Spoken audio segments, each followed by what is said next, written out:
Ahí estamos. Bienvenidos a todos. 12 de mayo. Sí, estamos en Lago Omer, 33 de la cuenta del Omer. Estamos acá con mi compañero amigo Beit Filat, alias Ori Sherem, ¿sí? Y también acá mi maestro Grinchu. Hoy tenemos un nuevo encuentro de Biopic y vamos a trabajar hoy sobre una figura interesantísima que tiene mucho que ver con este día, que es nada más y nada menos que Rabí Akiva. Eh, para poner un poquito en contexto, ¿sí? Ori, esto no es discutible, son datos, ¿está bien? Digo, está bien, está bien. Estamos ubicados en el final del primero y el principio del segundo siglo después de la Era Común, ¿sí? Estamos hablando posterior a la destrucción del Beit HaMikdash y eh, lo que sería, ¿sí? Dependiendo para quién, la tercera generación de sabios que forman parte de lo que conocemos como el grupo de los Tanaim, ¿sí? Los sabios que forman parte de la Mishnah, ¿sí? Ahí está. Ori, perdón, te silencié por... Había como mucho ruido. Prometo no silenciarte a lo largo del shiur, te voy a dejar hablar, sin problema.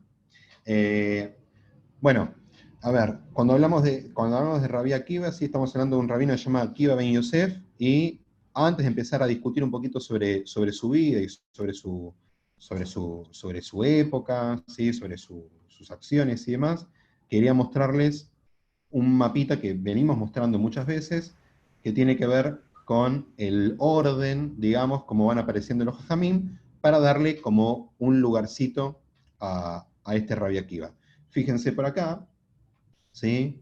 Este mapa que encontramos acá, este mapa conceptual, son todos jajamim, sabios, de la época de la Mishnah, o sea, estamos hablando entre el 100 antes de la Era Común y el 200 más o menos después de la Era Común, donde tenemos a personajes como Hillel y Shammai, Rabban Yohanan Ben Zakkai, que ya lo trabajamos, ¿sí? La Y puerta que me viene mucho ruido. en el medio, Rabbi Akiva. ¿Está bien? Bien en el medio Rabbi Akiva, como el corazón de este mapa, ¿sí? Seguramente bien a propósito, porque es receptor de tradiciones anteriores y formador de formadores. Así que es claramente una bisagra en todo esto. Y para contarles algunas cositas que no vamos a discutir después, Rabbi Akiva empezó a estudiar bastante tarde, ¿sí? Y tenía una jebruta muy particular que era Rabbi Ishmael, ¿sí? Perdón, voy muteando. A ver, ahí está. Rabbi Ishmael, que era nada más y nada menos que Cohen Gadol, ¿sí? De hecho hay una muy linda subida, un muy lindo relato en el Talmud, en el Tratado de Berajot, ¿sí? En la página 7, me parece, u 8, que habla de un encuentro de Rabbi Ishmael con Dios, pero lo más interesante es que Rabbi Ishmael y Rabbi Akiva van a formar dos escuelas muy, muy, muy, muy antagónicas, quizás un poco parecido a lo de Hillel y Shammai, que estamos muy acostumbrados a escuchar, pero me parece todavía incluso más interesante las diferencias entre Rabbi Ishmael y Rabbi Akiva que las de Hillel y Shammai. ¿Sí? Porque por lo general las de Hillel y Shammai tienen que ver, ahora Ori o Grinchu pueden también opinar al respecto, bueno, Danny Mintzer también. Eh, las de Hillel y Shammai son diferencias más de forma o de casos particulares. La de Rabbi Ishmael y Rabbi Akiva es una diferencia de todo, de estructura, ¿sí? La forma de entender y concebir el mundo y el judaísmo. Escuelas que van a tener repercusiones hasta el día de hoy, ¿está bien? Porque, por ejemplo, cuando hablamos de Nachmanides y Maimónides, estamos hablando de tradiciones que reciben mucho de uno y de otro, ¿sí? Quizás el Rambam más de Rabbi Ishmael y Nachmanides, el Ramban, más de Rabbi Akiva, ¿sí? Como así también podemos decir, y hoy cerramos esta primera explicación, que Rabbi Ishmael tiene mucho de la lógica aristotélica y que Rabbi Akiva tiene mucho, ahora Ori puedes decirme si opinas igual, tiene mucho de las ideas platónicas, ¿sí? O por lo menos así lo veo yo. Y esto se va a ir traduciendo a lo largo de toda la historia del pueblo de Israel. Cuando encontremos a Hasidim y Mitnagdim al final del siglo XVIII, principio del siglo XIX, tranquilamente podemos ver estas escuelas, y lo podemos ver ahora, ¿sí? Son dos modelos de pensamiento muy fuertes. Así que lo que vamos a ver hoy con Rabbi Akiva es quizás el inicio o la herencia de un debate que va a perdurar mucho tiempo más. ¿Está? Ori, bienvenido, adelante. Primero, ¿opinás igual que yo? Digo, vos ves de la misma manera esto, ¿ves a Platón mezclado en Rabbi Akiva? Yo no sé si lo veo a Platón mezclado con Rabbi Akiva. Sí lo veo a Rabbi Akiva, lo que pasa es que para eso tendríamos que ya empezar como en conversación con fuentes, ¿no? Yo tengo sentimientos muy encontrados con Rabbi Akiva. Yo sé que para la mayoría de ustedes seguramente, bueno, porque la mayoría de ustedes cuando van al templo les cuentan en el drash, en la prédica, el rabino, sí, va a decir, hay un relato de Rabbi Akiva maravilloso, que no sé qué, y todos ustedes van diciendo, qué capo que es Rabbi Akiva, ¿no? Un ídolo total. Yo tengo mis sentimientos un poco encontrados. No sé si lo saben, Rabbi Akiva comenzó a estudiar de grande, ¿sí? Como Dani Minzer acá presente, se dedicó a la Rabanut de grande, como el otro día me tiró un palo, yo aprovecho y se lo tiro ahora. Y Dani Minzer arrancó de grande, igual que Rabbi Akiva, y se hizo un grande, ¿no? Un gran rabino, donde cosechó, según la tradición, 24.000 alumnos. Ahora, ¿qué hizo para convertirse en un grande? Abandona el hogar, deja a su mujer, deja todo para ir a estudiar, y la mujer, según la tradición, se comporta cual viuda. Entra el padre de la chica y le dice, ¿cuántos años vas a seguir comportándote como una viuda, sin un esposo? ¿Cuándo va a volver? ¿Sí? Y de hecho hay un relato del Talmud que dice que cuando Rabbi Akiva estaba volviendo a la casa después de muchos años, cita, estás muteada, cita, ¿eh? Ah, espera. No, la mujer lo mandó a estudiar, no la dejó él. En realidad hay dos versiones. Una que la mujer lo mandó a estudiar, hay dos versiones. Y la otra es que él quiso estudiar después de ver cómo una piedra era como de alguna forma corroída por el agua gota a gota. Entonces alguien le dijo, si una piedra puede ser corroída por el agua, imagínate a alguien tan tosco, ¿no? O sea, Rabbi Akiva dijo, si la piedra puede ser corroída por el agua, y como la Torá siempre es comparada con el agua, yo también puedo ir a estudiar. Y se fue. Ahora, la pregunta es, ¿cuál de las dos historias nos gusta más? ¿La de que la mujer lo mandó o la de que decidió irse? Y lo más probable es que a la gente que le gusta el romanticismo con nuestros antepasados va a decir, y no, la mujer lo mandó, la mujer, la que construye el hogar, la mujer que todo lo puede. No, hablemos en serio. ¿Sí? El tipo se fue de la casa y se hizo un grande, pero se hizo un grande para la afuera. ¿Y en el hogar qué onda? No sé, Eliezer, ¿qué onda? ¿Con qué historia te quedás mejor? ¿Con cuál te gusta más? Vos que sos ¿Sí? un romántico de la tradición. Yo soy un romántico. Soy un romántico, y debo decir que las fuentes dicen un poquito como que Rachel eligió a Rabbi Akiva desde un principio. A mí me parece que cuando lo eligió, compró el combo completo. Ella sabía con quién se estaba metiendo. Y digo, es muy interesante el ejemplo de la piedra con el agua, porque es el ejemplo de una persona que estudia de grande, pero además llega por una inferencia propia, ¿sí? a la idea de que tiene que estudiar, ¿sí? Que no suele pasar mucho, ¿sí? Es algo muy maimonidiano, esto de darse cuenta de que uno tiene que conocer y ponerse a estudiar. No sé, a mí me parece un ejemplo de persona, o sea, alienta a la gente a estudiar, incluso esté entrado en años, y bueno, también hay que decirlo, en la casa dejó también a sus hijos, además de a su mujer. ¿Sabes a quién me hacía acordar, Ori? A ver si en esto por lo menos estamos de acuerdo. Se parecía mucho a Ulises y Penélope, ¿sí? Muy de la Odisea. Digo, también una historia de cuando vuelve Rabbi Akiva a la casa, que al principio no lo reconocen. Digo, hay un poco de romanticismo griego también ahí metido. Esto es un tema, porque la pregunta es entonces, ¿por qué no lo reconocen cuando vuelve a la casa?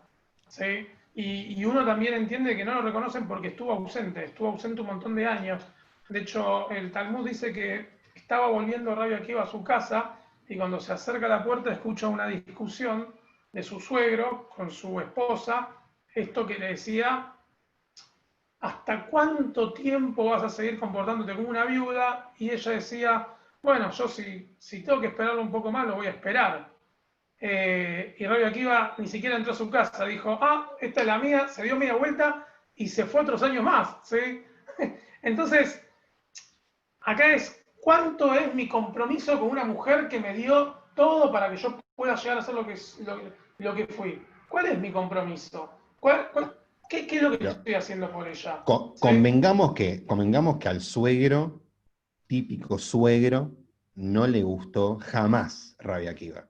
¿Sí? El Talmud dice que Rabbi Akiva trabajaba en el campo de su suegro, que Rachel lo vio ahí, se enamoró y se casaron, y que su suegro nunca estuvo de acuerdo con esa unión. Entonces, en la primera de cambio, obviamente, seguro estuvo muchos años diciéndole dejalo, abandonalo. Me hace acordar a las hermanas de Marge en Los Simpsons. Desde el minuto 1 hasta el minuto 150 están diciéndole a Marge que abandone a Homero. Bueno, acá lo mismo. ¿Sí? En ningún momento quería a Rachel mezclada con un campesino, ¿sí? Como Rabbi Akiva. No busquemos en este ejemplo algo espectacular. Aparte, no sé vos, yo tampoco me metería en esa casa, ¿sí? Donde corre peligro en mi vida, no sé.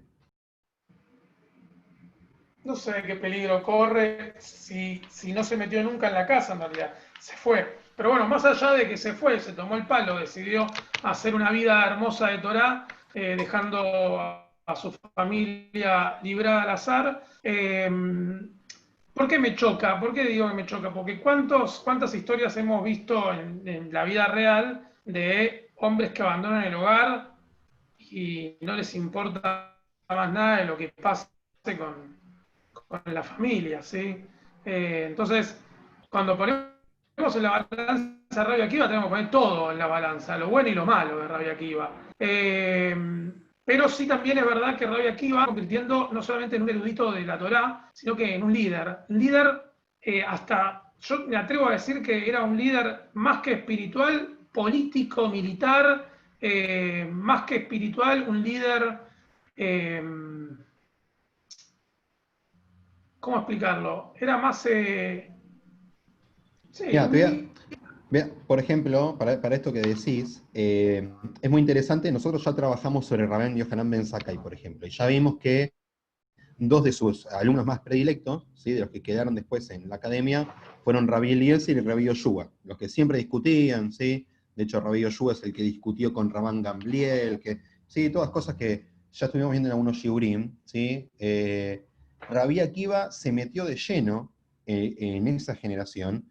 De hecho, los tuvo al principio como morim, ¿sí? Como rabinos, y después prácticamente los tuvo como iguales, ¿sí? De hecho, en el Talmud dice que Rabí Tarfón al principio fue su maestro y que después lo alababa como si fuese su alumno, ¿sí? Algo que, digo, puede pasar que un alumno supere a su maestro, está claro, pero Rabí Akiva se fue haciendo el lugarcito sin pedir mucho permiso. Para poner dos ejemplos, Sori, ¿sí? El primero, cuando sacaron a Rabban Gamliel, ¿sí? Cuando le echaron, como él era el príncipe, el jefe de la academia, y lo echaron por un conflicto que hubo, ¿sí? Culpa de Rabban Gamliel, fue Rabí Akiva el que organizó más o menos todo eso. Y un poquito se propuso como líder, pasa que después no lo eligieron porque no tenía un pasado predilecto. Y otro caso más, cuando hablamos de Tanurosh el Ajnai, ¿sí? La discusión grande que hay sobre el horno de Ajnai y Rabbi Eliezer contra el resto de los sabios, que lo echan a Rabbi Eliezer de la academia, lo expulsan, ¿sí? Por no aceptar el edicto de la mayoría, es Rabbi Akiva el que va a hablar con él. O sea que está claro que era una persona proactiva. Cuando había un huequito para meterse, era él, ¿sí? No esperaba. es un buen político, ¿no? Ahí es cuando yo digo que claramente, no quiero hacer ninguna comparación con personajes políticos contemporáneos porque algunos quizás me prenden fuego, pero para mí claramente Rabbi Akiva era un animal político, porque cuando dice él que a Rabbi Eliezer lo iban a echar, él fue y le habló que lo iban a echar. Y le dijo, mirá, te van a dejar afuera. Y él, lo mismo que decía, cuando lo echó a Rabban Gamliel, él fue el mismo que le dijo a la gente, pongan seguridad en la puerta porque van a venir a romper todo, ¿sí? Calmemos la situación, calmemos las aguas. Era un tipo que se iba metiendo y terminó siendo, realmente, Rabbi Akiva era un dirigente político más que un dirigente espiritual. Lo que pasa que, y yo en esta lo voy a bancar siempre, yo sé que Eliezer no, porque es medio flojo, medio blando, pero Rabbi Akiva tenía posiciones extremas, ¿sí? Convicciones unívocas en política y no se dejaba doblegar, al punto tal que generó todo un confrontamiento que es parte de la historia del Agua Omer, ¿no? con Bar Kokhba. Apoyó deliberadamente a Bar Kokhba en una batalla contra los romanos, convenció un montón de gente y fue a la guerra. Y eso no es tanto de un rab como otros rabanim, eso es de un líder político y social, eso es un tipo que logró convencer a un pueblo de decir, no podemos seguir estando como estamos con esta gente que nos maneja, ¿sí? Rabbi Akiva era un tipo tocado con una varita mágica en ese sentido. Ahora, su vida personal era medio conflictuado. Pero si me lo pongo a pensar, ¿qué líder político mundial importante tuvo una vida familiar simple y fácil de llevar? Creo que ningún político de los que fueron los más importantes de nuestra historia mundial podían resolver sus conflictos en la casa. No sé si vos querés comentar algo, Eliezer, pero Adriana estaba levantando la mano. No sé si nos conviene que opine, por lo general nos tira palos a los dos. Pero bueno, vamos a probar.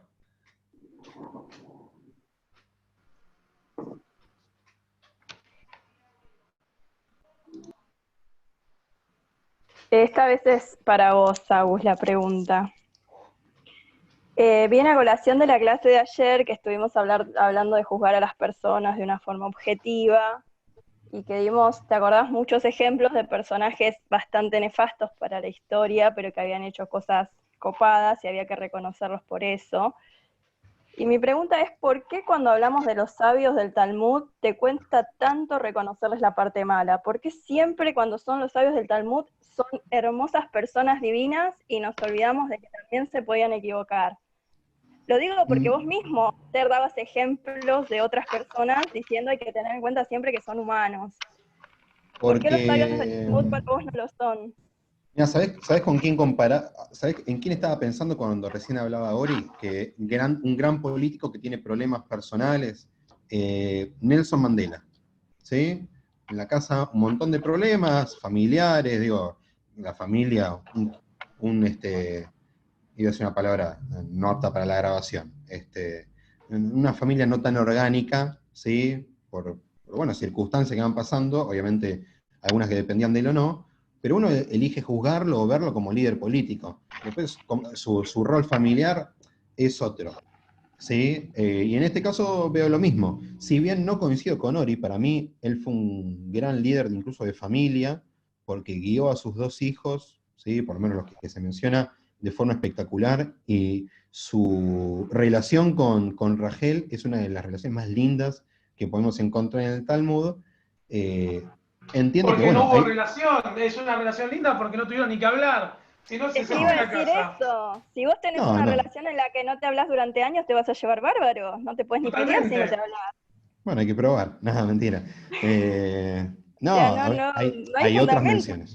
Miren, por ejemplo, el suegro de Rabbi Akiva tenía mucha plata, ¿sí? Padre de Rachel. Y cuando se casan, Rachel decide ir con Rabbi Akiva y no aceptar mucho del dinero de su padre. Deciden empezar una vida desde la austeridad, desde la pobreza, justamente para manifestar que ella estaba convencida de lo que quería, que era estar junto a la persona que amaba. Digo, es una manifestación muy auténtica, no veo algo malo ahí. Y no sé... Pero y después él se va y la deja durante años sola en una situación prácticamente de viudez. La deja... Entonces sí, veo un amor muy grande de parte de ella, pero él amaba más el estudio que a su familia, claramente.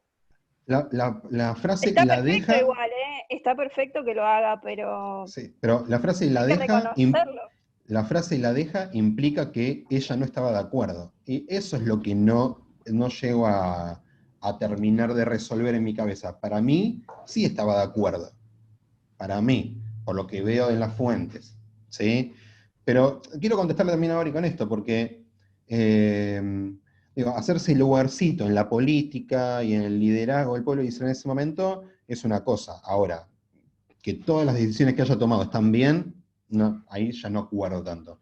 Yo lo quiero mucho a Rabbi Akiva, de hecho me parece uno de los grandes personajes, y creo que la tradición del Talmud lo registra como uno de los mejores, porque si hay tanto de él, significa que lo tienen en buena estima, pero el rol que tuvo en la revuelta de Bar Kokhba para mí fue no solo malo, sino totalmente irresponsable, porque si uno se asume como líder, tiene que tomar decisiones como tal.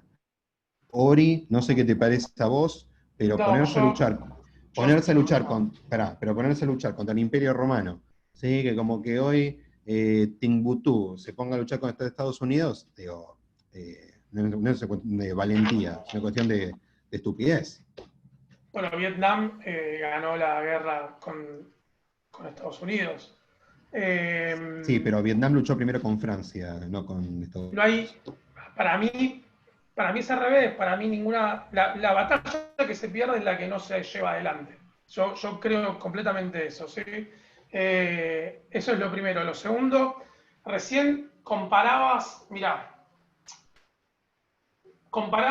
a Rabbi Akiva con Nelson Mandela, ¿no? Entonces yo me pongo a pensar un poco en Nelson Mandela. Y piensen un segundo, ¿eh? Nelson Mandela es el hijo del jefe de su tribu. ¿Sí? El padre de Nelson Mandela es el jefe de la tribu. ¿Sí? Vienen los ingleses, no sé si me están escuchando. ¿Sí? Vienen los ingleses y le dicen al padre de Nelson Mandela, mire señor, si usted quiere que esto vaya por las buenas, ¿sí? Lo vamos a hacer por las buenas, si usted quiere que vaya por las malas, vamos a hacerlo por las malas, antes de hacer el apartheid. Dice, vamos por las buenas, no quiero que muera nadie. A condición de eso, le decimos, nos llevamos a su hijo a estudiar en las mejores casas de nuestro gobierno. Entonces lo llevan a Nelson Mandela a Inglaterra y estudia en Cambridge, ¿sí? Mientras en Sudáfrica hicieron todo un apartheid, esclavizaron a todos, un quilombo. Ahora, Nelson Mandela sale de Cambridge, vuelve a su casa y ¿qué ve? Que todo lo que aprendió de derecho, porque era abogado, ahí no se cumplía, ¿sí? ¿Y qué hace? Genera una revolución en donde terminó, obviamente, un par de años preso. Un par de años porque soy generoso, ¿sí? Pero no solamente terminó preso, sino que generó el inicio de una revolución que terminó con una liberación, ¿sí? Si nos ponemos a pensar un segundo en Nelson Mandela, piensen esto. Moshe también es el hijo del jefe de su tribu, ¿sí? Porque ahora voy a ir con la comparación y le voy a explicar por qué.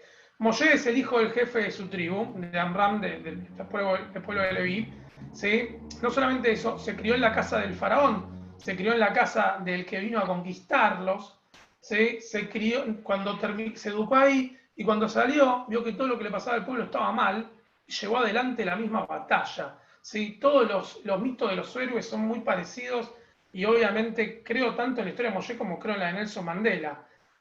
A diferencia de Nelson Mandela, Moshe no estuvo años preso, estuvo años exiliado porque lo iban a matar, porque mató a un soldado egipcio. Pero después volvió y lideró una revolución. Y obviamente la revolución no fue fácil, 40 años en el desierto. Ahora, hay algo que tiene la tradición talmúdica que es mucho más importante, y es que siempre que comparan a Rabbi Akiva, lo comparan como más grande que Moshe. De hecho, hay un Midrash en el Talmud que dice que Dios llevó a Moshe a un aula, y en esa aula se estaba enseñando Torá, y era Rabbi Akiva quien estaba dando clases. Cita es así porque seguramente conoce el Midrash, y ve las maravillas que salen de la boca de Rabbi Akiva. Entonces, cuando lo vuelve a llevar al Ar Sinaí, Moshe le dice a Dios: pero escuchame una cosita, ¿por qué me vas a dar la Torá a mí? Dásela a este tipo, ¿viste lo que es este tipo? Es una maravilla. Entonces, si vos me comparás, y obviamente Dios le dice: no, estamos todos a su tiempo, vos vas a entregar la Torá para que Rabbi Akiva llegue a ser quien es. ¿Sí? Después hay otro Midrash en Shira Shirim, no me quiero equivocar, denme un solo, me voy a equivocar. Si quieren hasta les muestro la fuente. Perdón, yo creo que me estás dando la razón con todo esto, ¿eh? ¿Cómo? Yo creo que me estás dando la razón con todo esto. No, pará, no, calma, amigo. No, bueno, igual, dale, Hay pues, otra te fuiste a fuente Moshe, en donde Adán, Dios le muestra, esto es en Sanedrín 38b, Dios le muestra a Adán el libro de sus generaciones. ¿Qué generaciones dice la Torá? O sea, la Torá dice eso. ¿Qué generaciones si Adán es el primero? No, le muestra las generaciones que va a tener. Y entre esas generaciones termina mostrándole a Rabbi Akiva, y cuando Adán vio a Rabbi Akiva, se emocionó de lo importante que llega a ser Rabbi Akiva. Adán se emociona, Moshe no puede creer que está frente a Rabbi Akiva. Cuando vos me comparás a Rabbi Akiva con Nelson Mandela, Rabbi Akiva era 100 veces mejor que Nelson Mandela, según la tradición, 100 veces mejor que Moshe, 100 veces mejor que cualquier líder. Tenía un optimismo y tenía una confianza y un poder de convicción, y no se dejaba doblegar por nadie. Una cosa impresionante. Ahora, es verdad que pelear contra el pueblo romano no era fácil, pero la lucha en algún momento hay que empezarla, porque eso marca un principio que al final puede ser largo, puede ser larguísimo, pero alguien la tiene que empezar. ¿Sí? No podemos no empezarla. Las luchas uno las tiene que llevar adelante, porque es muy fácil quedarse en casa viendo cómo nos manejan los de afuera, pero no es así. ¿Sí? No creo que sea así. ¿Sabes lo primero que te diría? Nosotros estamos hoy festejando un hack que está ya acá, termina hace unos minutitos nada más. Un hack que a mí me provoca sensaciones muy encontradas, porque, ¿sabés lo que estamos festejando? Una revuelta, ¿sí? Que duró 2 años y medio de triunfo, y que después provocó la derrota más grande de la historia del pueblo de Israel, y el comienzo del exilio que terminó en 1948. O sea, las consecuencias de Rabbi Akiva no están a la vuelta de la esquina, ahí en el momento. Duraron casi 1800 y pico de años. ¿Sí? Digo, ahí está la irresponsabilidad de Rabbi Akiva, en elegir, primero, a Bar Kokhba, ¿sí? Que claramente demostró que no estaba a la altura de las circunstancias. Segundo, enemistarse con el Imperio Romano, ¿sí? Porque una cosa es discutir con el gobernador del lugar, como lo hacía Rabbi Akiva, que estaba bien. Hay algunos midrashim que ahora podemos contar al respecto, son muy, muy interesantes, muy graciosos, pero de ahí a ponerse a luchar, ¿sí? Roma tuvo un par de derrotas al principio porque tenía ahí los muchachos que cuidaban la puerta. Después, cuando trajo a todas las legiones para Judea, chao, olvídate. ¿Sí? No sé si lo mencionamos, pero es importante. ¿Saben cuánta gente murió en las guerras, ¿sí? De Bar Kokhba? 580.000 personas, ¿sí? Casi 600.000 judíos perdieron la vida, según las estadísticas de las fuentes históricas. Pero no es un error al pasar. Si los grupos oprimidos no se enfrentan a los poderosos, no existe la revolución. El judaísmo aprendió... Si transás con los poderosos todo el tiempo, vas a ser siempre un pueblo oprimido. Te van a dar ciertas libertades y te van a hacer creer que está todo bien, pero en realidad no sos libre. En algún momento, lo que dice hoy, en algún momento hay que empezar la lucha. Bueno, escuchá la piba, ninguna revolución, Agustín, empieza tomando mate, como vos. ¿Puedo? Sí. ¿Puedo? Escuchá.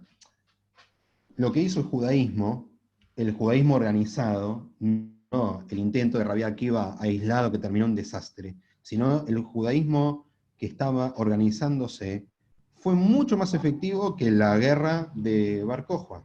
¿Por qué? Porque el judaísmo sí triunfó frente al Imperio Romano. El Imperio Romano hoy lo encontrás en un libro y el judaísmo está acá, en esta reunión y en otras tantas. ¿Sí?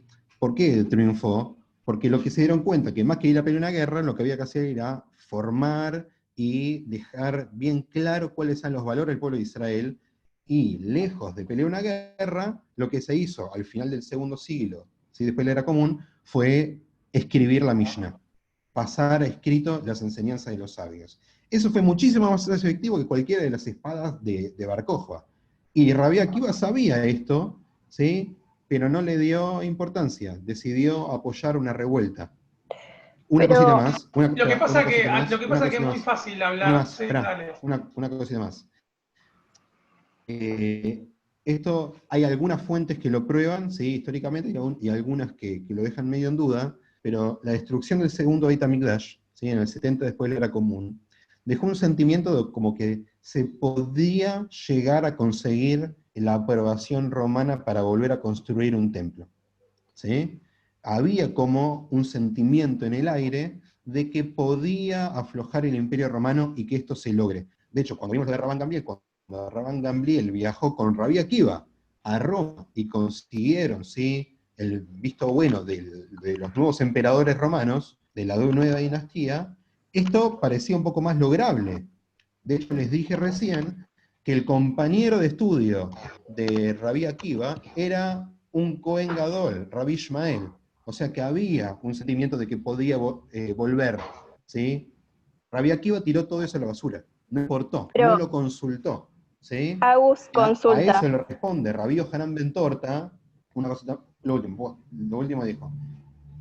Después de todo esto, uno de los alumnos de Rabbi Akiva, ¿sí? Rabbi Yohanan Ben Torta, en el Talmud Yerushalmi, le dice: Akiva, te equivocaste, te va a crecer pasto, ¿sí?, en la cara, cuando estés enterrado van a pasar muchísimos años, y ni siquiera iba al Mashiach, y vos lo declaraste de un día para el otro de forma irresponsable. Listo, cerré. Con Lo lo, que con pasa lo es del Mesías estoy... Pero te hago una consulta, dame un segundo y le hago una preguntita y te dejo hablar.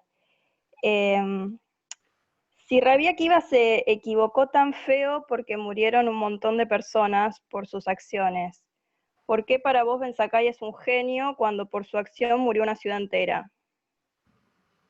Y solo se salvaron él y sus alumnos. yo te voy a explicar, porque Agustín es medio veleta. La respuesta en realidad a Agustín no le preocupa que se haya muerto una ciudad entera en donde las otras tres facciones que quedaron entregadas de alguna forma eran las que no eran la tradición rabínica, ¿sí? Eso es lo que estoy diciendo, eso es lo que, pero en realidad Rabbi Akiva no se equivocó más que otro. La única diferencia es que Rabbi Akiva se la bancó, ¿sí? Porque cuando pensamos en Rabbi Yohanan Ben Zakkai, que entregó a todo un pueblo para salvarse con sus alumnos y sus familias, ¿sí? Rabbi Yohanan Ben Zakkai entrega a todo un pueblo para irse a Yavne, y no fue alguien que no tuvo problema en ser juzgado, y que Rabbi Akiva se la bancó todas. ¿Por qué se la bancó todas? Porque estaba convencido de la lucha que estaba llevando adelante. No solamente eso, el Imperio Romano los llevó puestos porque son el Imperio Romano, pero cuando vos decís, bueno, pero el Imperio Romano pasó y nosotros estamos acá, ¿sí? El Imperio Romano pasó porque cuando llegó a la cúspide de su esplendor, perdió aquello que lo hacía único. ¿Por qué? Porque en el momento que vos perdés aquello que te hace único y todo el mundo lo empieza a compartir, ya dejás de ser importante. El Imperio Romano cae cuando deja de tener eso que lo hace único. El pueblo judío lo sigue teniendo, a pesar de haber sido siempre una minoría, porque siempre eso que lo hizo único no le permitió compartir con el mundo sus pensamientos. Entonces, no es El esto el motivo. pensamiento, Ahora, esa teoría esperá, que porque decís, vos hablaste como 10 minutos, ahora déjame hablar, ¿sí? no, vos Eso es lo hablaste como primero. 10 minutos. Lo segundo que voy a decir es que es interesante porque hoy estamos festejando, bueno, no sé si hay algo que festejar, hoy estamos recordando Lag BaOmer, en donde dice la tradición que se termina con una peste, en donde mueren 24.000 alumnos de Rabbi Akiva.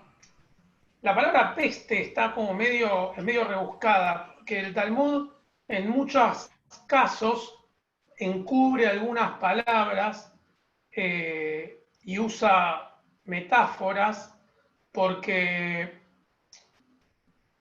obviamente no espera ser censurado. Piensen que cuando se escribían esto también los romanos los estaban manejando y gobernando. Entonces hay una cuestión en el Talmud donde puede ser que la peste claramente sean los romanos y que los 24.000 que murieron eran luchando la guerra que Rabbi Akiva llevó adelante con Bar Kokhba, ¿sí?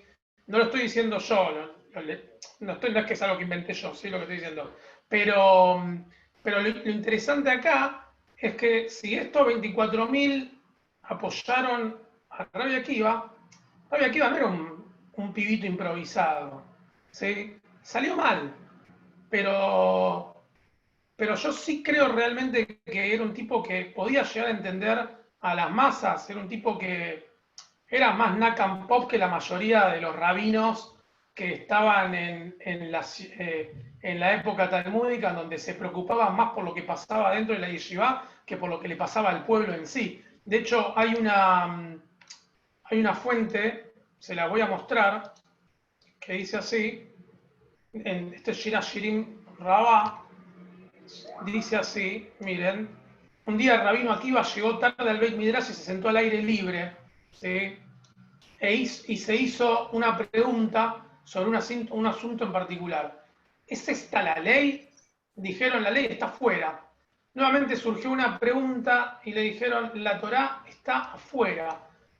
Una vez más surgió una pregunta y dijeron, Akiva está afuera. Hazle espacio, ¿sí? Que venga y que entre, y se sentó a los pies del rabino Eliezer. ¿Por qué a los pies del rabino Eliezer? Porque era su maestro, uno acostumbraba a sentarse abajo del maestro, ¿no? A los pies para escuchar al maestro.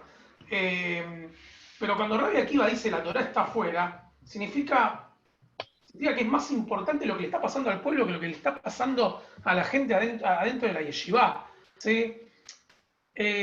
Siempre es más importante luchar por el que necesita, luchar por el marginal, por el que está sufriendo. O sea, la verdad es que piensen por un segundo, la época talmúdica, los rabanim, la mayoría de los rabanim, si bien muchos tenían un oficio, la mayoría de los perdón, el tiempo, bueno, cierro con esto y lo dejo hablar Eliezer, la mayoría de los rabanim tenían ciertas comodidades económicas que les permitía dedicarse al estudio, ¿sí? Si bien es verdad que algunos no las tenían, la mayoría venían de casas grandes, la mayoría podían dedicarse al estudio o abandonaban a su familia para dedicarse al estudio, ¿sí? Sin preocuparse por lo que le estaba pasando a la gente de afuera. Rabbi Akiva era al revés. Rabbi Akiva se preocupaba por el otro, por el de afuera, por el que no es como yo, por el que no estudia como yo, se preocupa por el marginal,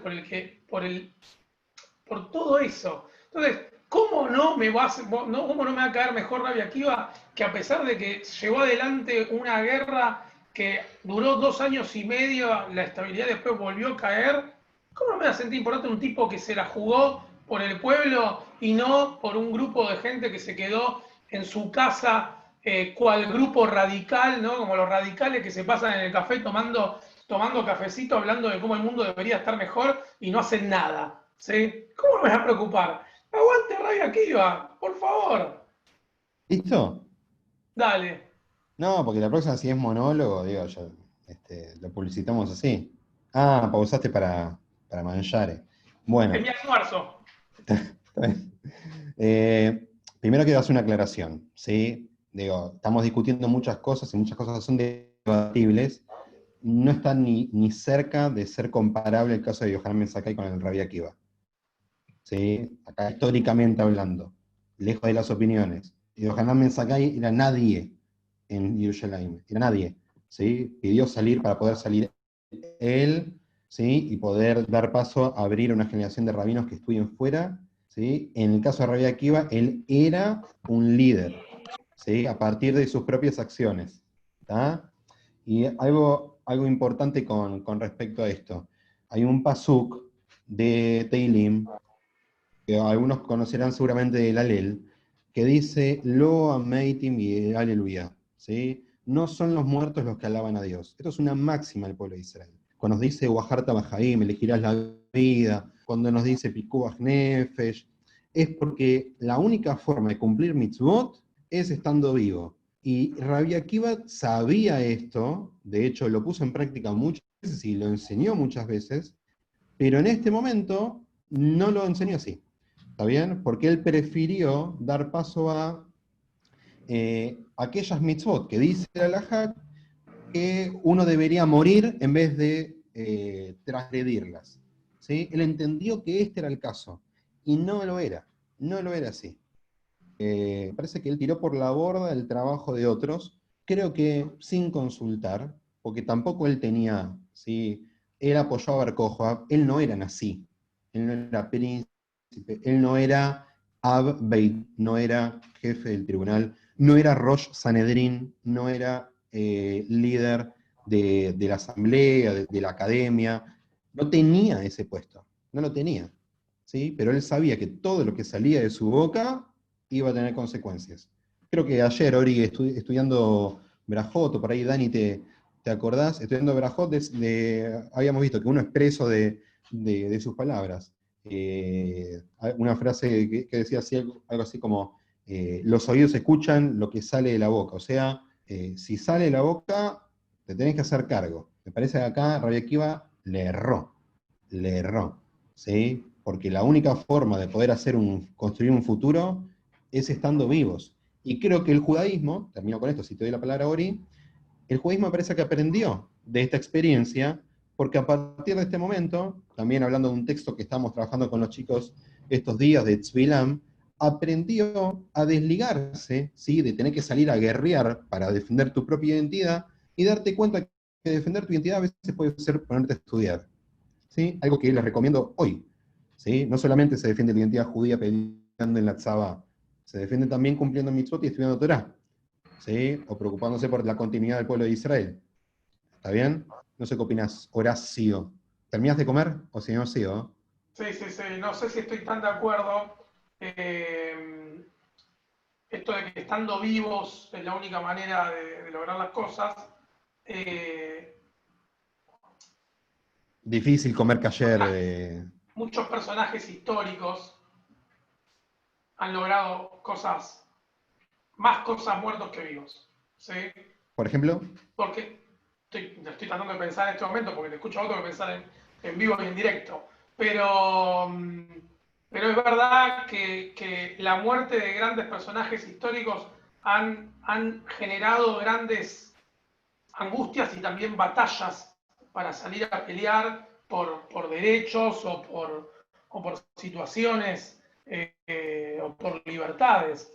Me da la sensación acá de que no, Rabbi Akiva no deja de ser uno de esos personajes. Rabbi Akiva todo fue trágico, ¿no? La muerte de Rabbi Akiva también fue trágica, no sé si la conocen, pero desde que se construyó como líder político hasta el último momento fue toda una cuestión que se notaba que era una cuestión de poder. Hasta lo mataron de una forma para demostrarle que era tan grande el poder que tenía Rabbi Akiva con el pueblo, tan grande que lo iban a matar humillándolo, ¿sí? Que lo mataron humillándolo para decirle al pueblo: acá tienen a su líder, el que los llevó a la guerra, miren cómo lo matamos frente a todos ustedes. A Rabbi Akiva lo mataron lo tenían colgado frente al pueblo y ¿vieron esos, no sé cómo explicarlo, esos rastrillos para las hojas? ¿Sí? Una cosa así, imagínense, lo ponían en carbón y cuando estaba caliente le desgarraban el cuerpo, ¿sí? Le fueron desgarrando el cuerpo a Rabbi Akiva delante de todos sus alumnos y delante de todo el pueblo, y Rabbi Akiva murió diciendo el Shema Israel, ¿sí? Que encima, ¿qué es lo que está diciendo Rabbi Akiva? Hasta el último segundo de su muerte hizo política, porque lo que le dijo al pueblo es: escuchen, solamente Dios es nuestro rey, Dios es el único que nos puede dominar, es el único que nos puede gobernar. ¿Sí? Rabbi Akiva hasta el último segundo metió la semilla en el pueblo de: hay que luchar por esto, ¿sí? No es un pelele que se equivocó, como dice él, y que llevó adelante una batalla. obviamente luchó contra el Imperio Romano, pero ¿cuántos luchan contra el Imperio Romano? La mayoría abandonó la lucha y se unió y se hizo parte. Él no se permitió, no lo permitió. De hecho, el Talmud dice que, le voy a compartir también esto, esperen un segundo. El Talmud dice la Mishnah que cuando Rabbi Yohanan ben Zakkai murió, la sabiduría cesó, ¿sí? Se fue la sabiduría. Los sabios enseñaban desde el momento en que murió Rabbi Eliezer, fue como si el rollo de la Torá hubiera sido enterrado, ya que había memorizado muchos secretos de la Torá. Desde el momento en que murió el rabino Yoshua, el consejo y el pensamiento deliberado cesaron, ya que tenía la mente más aguda de Israel. Y dicen que desde el momento en que murió el rabino Akiva, el poderoso brazo de la Torá cesó y las fuentes de la sabiduría fueron selladas. Cuando dice el poderoso brazo de la Torá, está hablando del tipo que va al frente, no del que se queda en la casita estudiando Talmud en Gebruta. Es un tipo que no tiene problema ni ir al frente. Miren si yo acaso voy a poder ponerme a pensar qué mal Rabbi Akiva, no pensó en los demás, al contrario, pensó en todos y se entregó. Hasta el último segundo luchó, no solamente hasta el último segundo luchó, sino que encima murió diciendo el Shema Israel, diciéndole a todos: no hay otro que nos pueda dominar que no sea Dios. Vayan a la lucha, ustedes también pueden luchar. Es eso lo que Rabbi Akiva hizo. Yo lo voto a Rabbi Akiva, lo votaría siempre. No hay ninguna forma de aflojar con él. Cuando acá Agustín dice que es un irresponsable, irresponsables son los que se quedan en la yeshiva estudiando sin pensar en el sufrimiento ajeno. Esos son los A irresponsables. mí, para hablar a mí me parece más linda una palabra tonta. Me parece más adecuada la forma de luchar de Rabbi Yehuda Nasi compilando la Mishnah que la de Rabbi Akiva incitando una revuelta. Son Pero bueno, diferentes tipos de luchas, son diferentes Sí. tipos de luchas, pero Sí, ambas seguro. son válidas, ¿sí? Puede ser, pero me duele, digo, a veces para dimensionar un poco, cuando hablamos de la Shoah, hablamos de 6 millones de personas, que es un tercio de la judería europea. 600.000 personas en aquella época era una bestialidad. Una bestialidad. Sí, piensan que es la misma cantidad de gente, más o menos, que murió, cantidad de Yehudim que murieron en la guerra de independencia. ¿Sí? Es una conexión Bueno, muy pero fuerte. Agus, volviendo a tu ejemplo de la Shoah, si de esos 6 millones algunos se hubieran parecido un poco más a Rabbi Akiva, quizás no hubieran sido 6 millones, hubieran sido muchos menos. Yo creo que De tener hecho, la actitud perdón, de quedémonos en el molde y negociemos con el poderoso es lo que hace que 6 millones mueran. ¿En qué caso entonces comparemos a vamos a... estamos comparando a Rabbi Akiva entonces con Mordejai Anilevich? Mordejai Anilevich luchó cuando sabía que no iba a poder ganar, digo, luchó para morir luchando. Este no era el caso de Entonces, Rabbi Akiva, pero a Rabbi Akiva le ni decís cerca.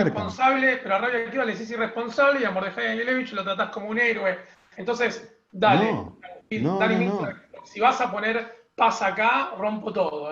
Eso, justamente. Dejanos ¿Qué quiere discutir, Dani O sea, Mintzer. Mintzer? Está levantando la mano. no resistís un archivo, Hola, Agus, bueno, perdón, pero No, pero para mí los casos son muy distintos, perdón. Dani, dale.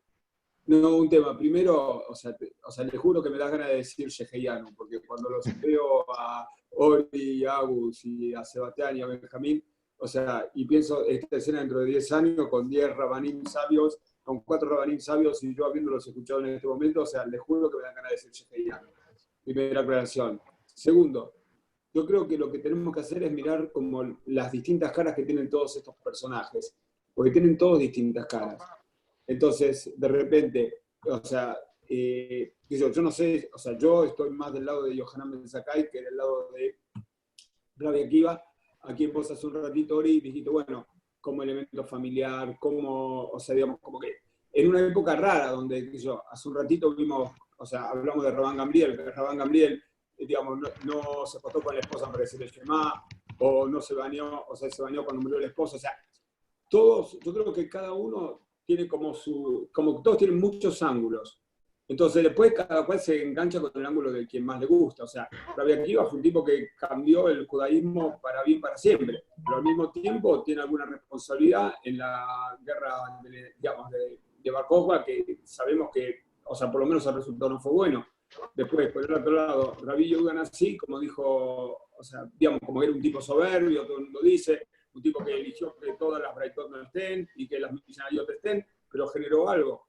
De repente, Rabbi Ismael, que es como el tipo más tierno, con el que tenía la escuela, donde nosotros veíamos que en la escuela de Rabbi Ismael se embellecía a las lindas, él habla con Dios, le consuela a Dios, o sea, tenemos que mirar a estos personajes como con todas sus dimensiones. Y yo creo que esto no es un Boca River, o sea, esto es un lugar donde tenemos para aprender. Entonces, de repente para Ori hay mucho más para aprender de Rabbi Akiva que Rabbi Yohanan Ben Zakkai, y más cosas negativas que positivas. Pero yo creo que no tenemos que mirar a los personajes con un solo, o sea, yo veo de un solo ojo. Creo que no tenemos que mirar el mundo con un solo ojo, creo que tenemos que mirar el mundo con muchos ojos. Yo te dije que no podíamos invitar a Dani, yo te dije. No, demasiado. Esto de ponerle paz a las cosas. Rodef Shalom, el pero persecutor de la paz, nada más. Ya nos estamos adentrando, ¿sí? a los últimos minutos, todavía tenemos un ratito más, pero es injusto para la figura de Rabbi Akiva, ¿sí? Digo, Dani, gracias por el comentario, la verdad que es muy, muy preciso. Pero sería injusto trabajar con Rabbi Akiva sin mencionar que es una cantidad enorme de presencia de Rabbi Akiva en las fuentes talmúdicas. Hay midrashim de todos los colores, ¿sí? Que hablan de fuentes de la Mikra, que traen historias, que traen fábulas, digo, es mucho realmente, quizás coronado por su participación en el Pardés, ¿sí? El Pardés que es este jardín, este huerto, y que 4 dice entraron al Pardés y solo Rabbi Akiva fue el que pudo entrar y salir, o sea que Rabbi Akiva se lo conoce como el conocedor de secretos, ¿sí? Rabbi Akiva es alguien que tiene una sabiduría, no solo a partir de contenidos, sino conoce muchos secretos, ¿sí? Lo cual le da como un estatus distinto como sabio. Por eso quizás en el Midrash que contaba Ori, cuando se encuentra a Moshe, ¿sí? En esta visión que tiene Moshe a futuro, Rabbi Akiva es catalogado como el que puede explicar el porqué de cada una de las coronas de las letras de la Torá. Algo que por ahí para la escuela de Rabbi Ishmael es totalmente circunstancial y poco importante, y para la escuela de Rabbi Akiva es fundamental. ¿Sí? Cada letra de la Torá es fundamental en sí misma. Esto también está bueno de trabajar. Y quería, Ori, si querés, compartir un pequeño midrash muy lindo, ¿sí? En realidad, dos que se parecen mucho, pero los dos trabajan Rabbi Akiva con animales. Y el primero tiene que ver con un encuentro entre él y Turnus Rufus, que según el Talmud era gobernador, ¿sí? o líder del Imperio Romano en la zona, y discutiendo entre los dos, Turnus Rufus, algo que aparece mucho en el Talmud, conoce el Psukim de la Torah y le dice, fíjate, hay un pasuk de la Torah, le dice a Rabbi Akiva, que dice que Dios odia a Esau. Entonces, Rabbi Akiva le dice, bueno, te voy a explicar mañana. Se juntan al otro día, Rabbi Akiva le cuenta un sueño que tuvo a la noche, le dice, yo soñé con 2 perros, dice Rabbi Akiva. Uno se llamaba Turnus Rufus y el otro Rufina. Y claro, Turnus Rufus le dice, ¿qué te pasa? Estás diciendo que los perros se llaman como me llamo yo y como se llama mi esposa. Y digo, ¿vos me querías calmar? Me estás cebando todavía más. No, pero digo, Rabia que dice, vos no sos muy distinto a los perros, le dice. Vos comés y tomás, ellos comen y toman, vos te reproducís, ellos también, vos dormís la siesta, son básicamente iguales. Entonces, Turnus Rufus se enoja sobremanera, ¿sí? Y ahí Rabbi Akiva le explica y le dice, vos te enojas porque yo te comparé con un perro, y el Kadosh Baruj Hu se enoja porque vos decís que él, ¿sí? que Dios aparece en un montón de cosas mundanas de por ahí. Alabás y venerás un árbol, una roca, tienen 50.000 millones de dioses. De la misma forma estás tratando a Dios. Y por eso dice, ¿sí? que Dios odia a Esab. Recuerden que Esab, ¿sí? en la tradición judía, es catalogado como el padre de Edom, y Edom representa el mundo romano. O sea que acá lo que hay en debate es entre el judaísmo y el mundo romano, entre Jacob y Esab. ¿Sí? Un midrashito más, después te dejo, Ori. que tiene que ver con la lucha de Rabbi Akiva contra la helenización y contra la asimilación, que era muy fuerte, y que usa un mayal, ¿sí? Una alegoría muy linda, que es la de un pez que está en el agua, que tiene miedo por ser atrapado por la red de un pescador. Se acerca el zorro, ¿sí? A la orilla, y le dice, vení a la tierra, que acá no vas a tener peligro de que te atrape la red. Entonces el pez le dice, vos sos zorro, yo te conozco, sos muy inteligente, sos conocido por tener estas artimañas, pero le dice, yo me tengo que quedar en el agua, porque solo en el agua tengo alguna posibilidad de sobrevivir, aunque tenga peligro de caer en la red. De la misma forma decía Rabbi Akiva, le dice, el pueblo de Israel tiene chances solo cerca de la Torá. Si sale del agua, si sale de la Torá, deja de tener chances. O sea, cualquier solución que le encontremos tiene que ser dentro del marco de la Torá. Y es muy lindo, esto que decía Ori antes, que la Torá se asemeja al agua muchas veces. Acá la verdad que Rabbi Akiva lo deja bien explicado con una linda alegoría. Horacio, estamos en un momento más pacífico, por favor no me ataques. Bueno, la alegoría del Pardés, ya la conocen todos, ¿no? 4 rabinos entran al Pardés, ¿sí? 4 jajamim en realidad entran al Pardés. Perdón, ¿no empieza como un chiste de gallegos? Sí, empieza como un chiste de gallegos, de verdad. Bueno, 4 rabinos entran a un Pardés conocido como un bosque de cítricos, pero también es como entendiendo como que llegan a algo, llegan a como a una elevación espiritual tan grande que llegan al Pardés. Ayer, de hecho, Benjamín decía que el Pardés era el paradiso, ¿sí? Comparado con el paradiso, ¿sí? Como que llegan a un entendimiento importantísimo y ahí encuentran, de alguna forma, como el lugar donde se junta el mundo de arriba con el mundo de abajo, ¿sí? Ven toda una cosa importantísima. Dicen que uno se vio todo eso, no lo pudo soportar, se volvió hereje, ¿sí?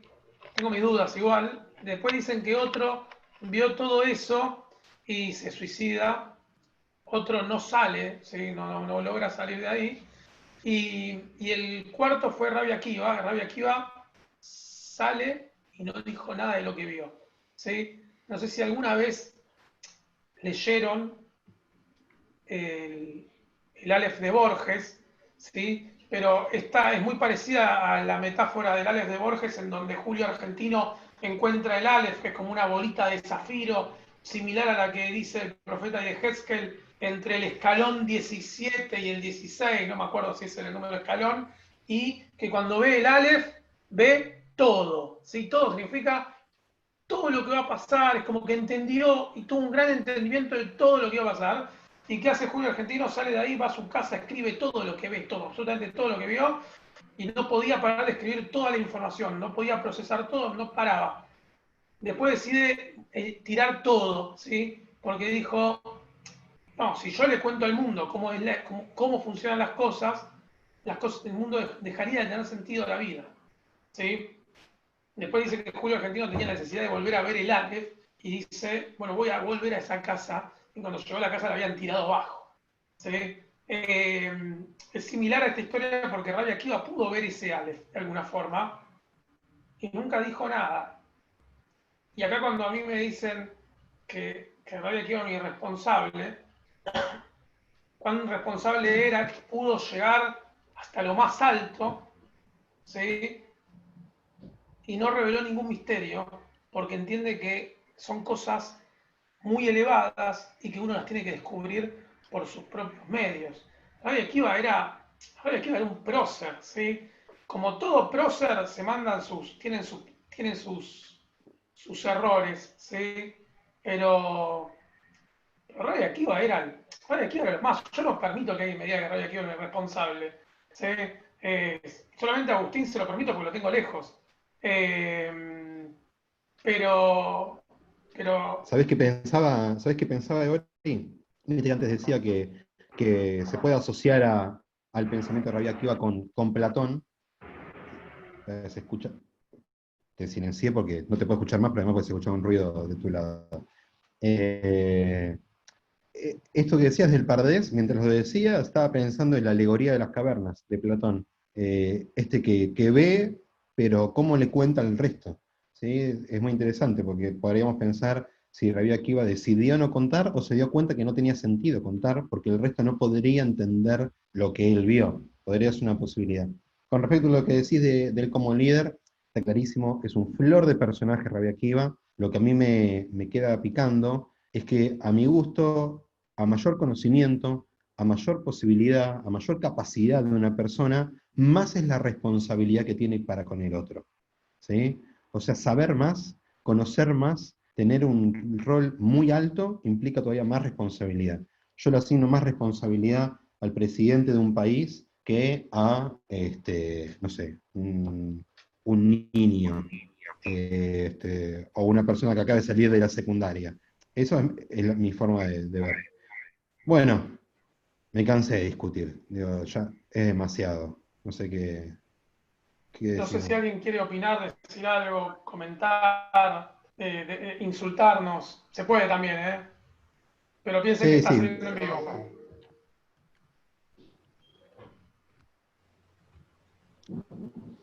Aflojaron todos. Silvio. No, solo agradecerles que aunque tienen distintos conceptos y aportan distintas formas de ver, es muy enriquecedora la pensar y como se llama, y poder analizar desde nuestros sentimientos y desde nuestra información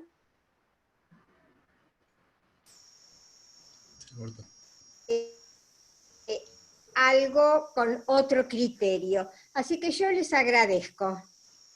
Muchas gracias. Muchas gracias. Silvio.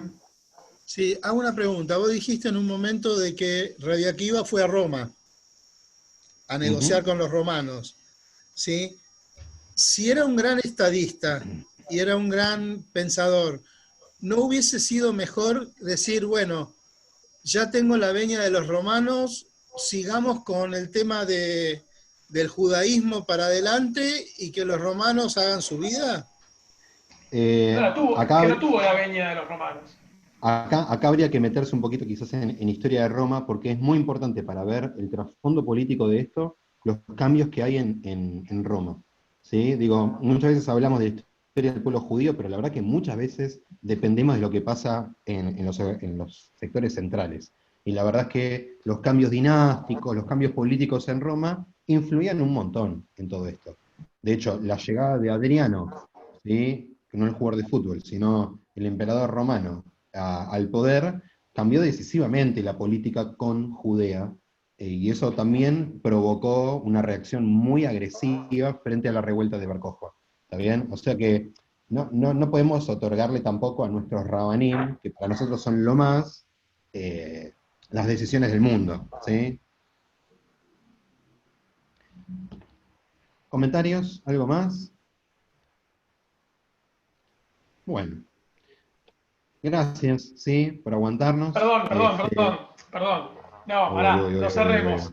No cerremos porque acá después decimos, no, la primera la gané yo, la segunda está empatado.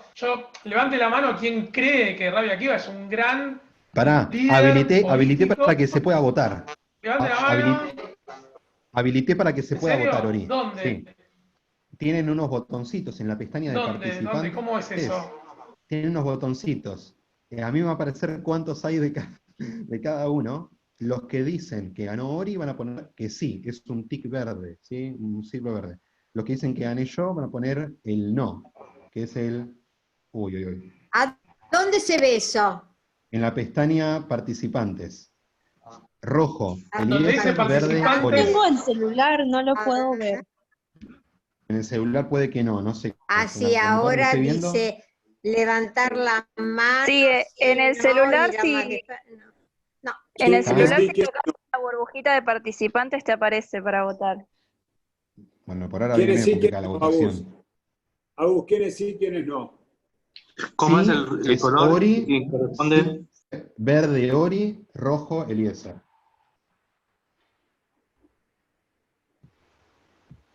Uy, uy, uy, uy, uy.